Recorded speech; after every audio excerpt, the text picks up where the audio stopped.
Hello everyone, I hope you are doing well. This is the 51st video in the Learning and Evolving from Past Practitioner series, a video series that aims to introduce important historical figures in the internal style of martial art and Shoudao practice. Last week, I introduced Li Jinglin, the most important disseminator of the Wudang Elixir Sword master. There were many interesting comments left in the comment section and sent by email. Many of those comments and questions tell me that I should make a follow-up episode to introduce Li Jinglin and the Wudang sword-related concepts in more detail. The Baron asks, quote, what influenced on Yang Chengfu's sword form do you think came from Li Jinglin? Were they not friends? End quote. Yes, Yang Chengfu's sword form is mostly influenced by Li Jinglin's sword practice, as they were friends. Even more, many of Yang Chengfu's Tai Chi students, such as Wu Huichuan, Tian Zhaolin, Chu Guiting, Dong Yingjie, Chen Weiming, studied Wudang sword from Li Jinglin under Yang Chengfu's recommendation. Then Yang Chengfu and his students added some Yang-style Tai Chi flavor to the sword practice taught by Li Jinglin, eventually developing the Yang-style Tai Chi sword. The Baron, I hope my answer helps. Let's continue. Wesadams says, quote, I would enjoy hearing you discuss the famous Shuaijiao Grandmaster Chang Dongsheng, who learned his Tai Chi Quan from General Li Jinglin. He was also very involved in the Guoshu Academy, end quote. Then another community member, Charlesbryant, says, quote, I read that Li Jinglin challenged Shuaijiao Grandmaster Chang Dongsheng and lost. Grandmaster Chang was so impressed that he learned Yang-style Tai Chi from him. Li Jinglin also modified some Tai Chi Quan throws based on Grandmaster Chang's suggestion. End quote. Okay, Wesadams, your question is very fair, even though the information is not accurate. As for Charlesbryant's comment, I have heard the same claim as well. This claim was made by Chang Dongsheng's descendants and students in Taiwan. And this is also totally wrong. Let me explain. First of all, Chang Dongsheng was one of the best Baoding wrestling masters of the last century. He lived from 1910 to 1986. He was born in Baoding, Hebei province. In traditional Chinese wrestling, there are three main branches, Baoding, Tianjin, and Beijing. I practiced some Tianjin wrestling when I was a kid, even though my grandfather did not allow me to practice that art. Also, I have met and witnessed many great wrestlers when I was in China, especially when I was a teenager. Chinese wrestling is a wonderful art and is still very popular nowadays. So I know the history and the key figures of wrestling practice. Chang Dongsheng had many great teachers, especially when he studied under Zhang Fengyan. His wrestling skills improved dramatically. Around 1932, under the recommendation of Ma Liang, who was Chang Dongsheng's Kung Fu uncle, he started teaching wrestling in the Zhongyang Guoshu Guan, or the Central Martial Art Academy. In 1949, Chang Dongsheng moved to Taiwan and then taught many students both in Taiwan and in the West. Right now, many Chinese wrestling teachers in the West actually learned under him. However, a great wrestling master did not have to defeat Li Jinglin in order to be great. Furthermore, he had never had a wrestling competition with Li Jinglin. The history is, Li Jinglin passed away in 1931, and back then, Chang Dongsheng was only 21 years old. Li Jinglin was in Shandong province around that time, and Chang Dongsheng was still in Hebei province. Before Chang Dongsheng became a wrestling teacher in the Central Martial Art Academy, he was just a young wrestler without any recognized position. He and Li were in different provinces. It was only after Li Jinglin passed away that he started teaching in the Central Martial Art Academy. If Li Jinglin was still alive and still teaching in Nanjing, then it might have been possible for them to meet. Unfortunately, Li Jinglin was in Shandong, a northern province of China, and he died before Chang went to the academy co-created by Li Jinglin. Plus, Li Jinglin was a sword master, not a wrestler. He would not fight people without using a sword. Charlesbryant, they fabricated the information and promoted this rumor. Unfortunately, you and many others read it. Anyway, I hope you understand the real history now. As for the possibility that Chang Dongsheng studied Tai Chi under Li Jinglin, that is even more impossible. Li Jinglin was actively teaching his students in Shandong before he suddenly passed away. Chang was not in Shandong at all. Chang Dongsheng actually learned Tai Chi from other young style teacher after Li Jinglin passed away. So both of these claims are inaccurate. Sometimes in the Chinese martial art community, in order to promote oneself, people very often make up stories by sacrificing other people's reputations for their own benefits. And this is the perfect example.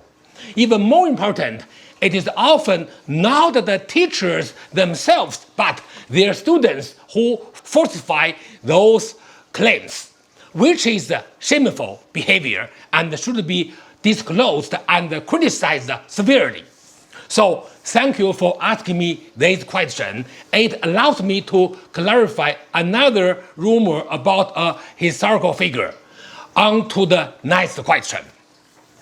Outerlast says, quote, that reminded me of an old rumor that most, if not all, Wudang sword forms nowadays came from Li Jinglin or his students, or at least from his principles and method of sword practice.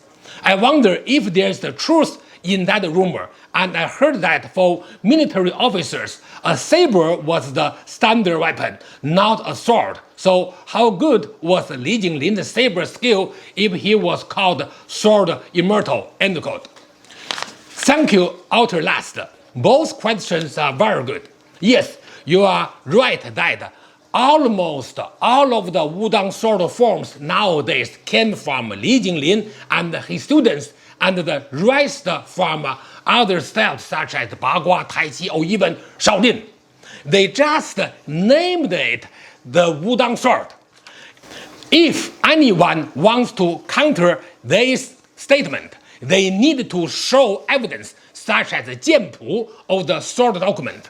I guarantee you that they cannot show anything older than 200 years. Even Li Jinglin's sword, the first written record, only started from his own teacher Song Wei-yi without any earlier written record. Again, the Wudang mountain has been there for who knows how many years, and some of the Wudang temples have been there for about 2,000 years. But their sword practice is very new compared to their claims. If anyone disagrees, please just show me some real historical evidence of it, and I would be more than happy to revise my stance if proved wrong. As for the second question about the saber and the sword, yes, I have said it many times in my previous videos that in the military, soldiers mainly use sabers and spears. They did not use a sword.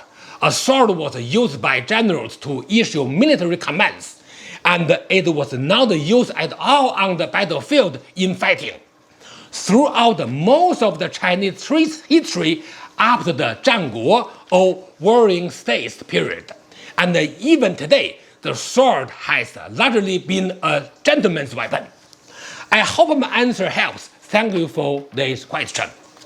Next, Charlesbryant asks, quote, you mentioned Li Jinglin and the Bagua manual in sword. Did he learn the Wudang Bagua Zhang from Song Weiyi? End quote. Song Weiyi did not practice the Wudang Bagua. His concept in martial arts practice was that people can understand and practice empty hand form by following the sword principle. So his training manual illustrates this concept without achieving much tangible results. People who practice this style claim that Song Weiyi learned Bagua from Dong Haichuan's Kung Fu uncle. Most likely another fancy story for lineage creation purposes. Charlesbryant, I hope my answer helps. Next, I received an email asking about a claim. The original email mentioned the name of the person making this claim, which I have redacted for this video. Let me read it first. Quote, an American teacher of the Chinese sword practice claims that the traditional Chinese sword practice has been lost in China, and he's the one revitalizing it. This person has taught a couple of seminars in China and says people in China don't know the basic sword practice. Said he is returning swordmanship to China. Apparently, he's also called the father of the Renaissance of the art. He is also offering online courses. Does this look legit to you? End quote. He also sent a video file of that person's teaching to the email. Well, I have to be very frank and straightforward in order to answer this question. First of all, I had no prior idea of this teacher, and I found out about him only after your email. Either way, I'm not interested in digging deeper, as it's really not worth my time. Anyway, I'd like to answer your question based on history, common knowledge, and common sense. Chinese sword practice has never lost its significance in China, since many people are still practicing, teaching, and promoting it, and have done so continuously over generations. I personally know many good sword practitioners over there with well-established lineage. I practice and teach Chinese sword myself. You will find some videos of my practice on this channel. Please do not forget that almost all martial art styles of China include some form of sword practice. Also, there are a few sword systems that have been transmitted and practiced for centuries, such as Qingping-jian, Sancai-jian, Kunwu-jian, and more. Now, if someone gave a couple of seminars in China and then concluded that people in China do not know sword anymore based only on the seminar attendees, then they are only feeding their own delusions. Of course, the only people who would attend his seminar would be complete beginners. Why would an expert or even someone knowing the basics attend such a seminar? The person you are asking about used the wrong sample for his research and arrived at the wrong conclusion. It is very good and noble to teach true beginners, but it's wrong to exaggerate your own accomplishment by pushing down the whole community. Also, you mentioned that this teacher said he is, quote-unquote, returning swordsmanship to China. Well, does the Chinese sword practice community really need is returned? Especially his immature practice. After watching his video, I recommend that person take a walk around some parks in China. The next time he's there, he will surely find some teenagers with better swordsmanship skills than himself. To me, This teacher is more of a salesman than a swordsman. No offense to salesman here. In summary, his claims are just BS. I hope that answers your question. Also, a community member, Jay, posted a lot of information, mainly from a book and Wikipedia, about Li Jinglin in the comment section, and claimed Li Jinglin was an evil person. I'd like to give a brief response to this comment. First of all your information was about Li Jinglin's political and military actions. As the major warlord of his time, his military actions led to many people losing their lives. I'm from Tianjin and heard many terrible stories about him over there, but they have nothing to do with martial arts. When analyzing a historical figure, we have to focus on the main topic by applying the historical contextualism method, or else we will get confused. For example, he was a great martial artist and a terrible warlord. My video talks about his martial arts and practice, not his politics. That's why when you said, quote, "Apologies if the truth about Li is a bitter pill to swallow," end quote, I responded, quote, "Li Jinglin was a warlord. It is not a bitter pill to me at all, as I'm not affiliated with him," end quote. I hope my answer clarifies my position on Li Jinglin. Now, let me talk about the Wudang Elixir Sword a bit further. Based on my research, as agreed by many martial art researchers in China, the Wudang Elixir Sword routine most likely, if not definitely, was created by Meng Xiaofeng, a disciple of Li Jinglin and the teacher of Ma Jie. In Tianjin, since before Meng Xiaofeng, there was no fixed routine of a Wudang Elixir Sword taught by Li Jinglin. My research concludes that in order to teach students, Meng Xiaofeng created a fixed routine and then taught the students in Tianjin. It is very important to know that a key figure of the Wudang Elixir Sword system is the first and the top disciple of Li Jinglin. His name is Yang Huishan, which I have mentioned in last week's video. Besides being the top disciple of Li Jinglin, Yang Huishan was also Li Jinglin's bodyguard.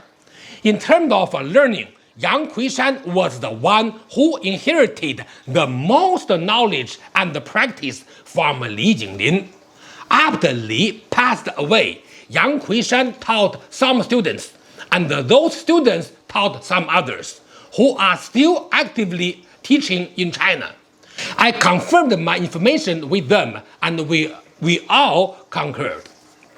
Also, Yang Huishan's wife was from the same area where I was living before I got married. His wife's home was about 15 minutes walk from my previous home in China. I heard many stories about Yang Huishan, especially how he escorted Li Jinglin to flee during the time when he was defeated in politics and military. Then he went to South China and co-founded the Zhongyang Guoshuguan. So I know that history very well. So that was all for today. I hope that the follow-up video will clarify some misunderstandings and help practitioners understand Li Jinglin and his practice better. That brings us to the end of today's video. I hope you all found today's topic interesting and informative. Please post any further questions about Li Jinglin, his practice, and his lineage in the comment section. I will answer them for you as soon as possible. Thanks for watching. See you next time, and enjoy your practice.